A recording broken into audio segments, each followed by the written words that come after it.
ka-trending, welcome back to ZK Trend.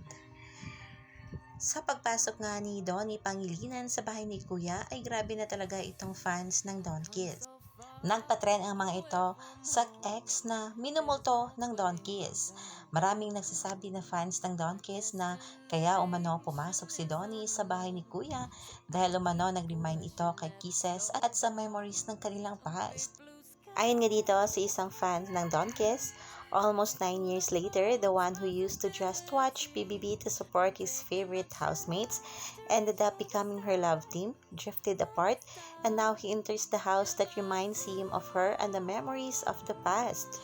Grabe na talaga ang dilulo ng mga Don Kiss, na kahit na nga lantaran na ang pagmamahala ng Don Bell, ay pinipilit pa rin nila sina Donnie at Kisses. At alam naman natin kung gaano nga kahapi ngayon ang ating Donnie Pangilinan kasama nga ang kanyang Tinkerbell. Ang mga naturang dilulunga ng Don Kiss fans ay sinagot nga ng ilang mga bula. Almost 9 years and Donnie already move on and happy. And why you keep reminiscing the past na ikaw lang ang nang-blast the past at si Donnie walay happy na po siya. Do you like it or not? You must like it na because he's happy and contented, so acceptance is the key. Ayon pa dito sa isang bula, anong multo-multo, konting respeto sa thank you love ni Donnie.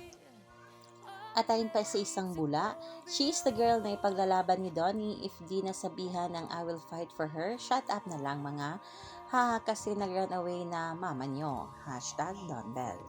Yan na muna ang pa-update natin ngayon mga kabab, stay tuned for more Don Bell updates.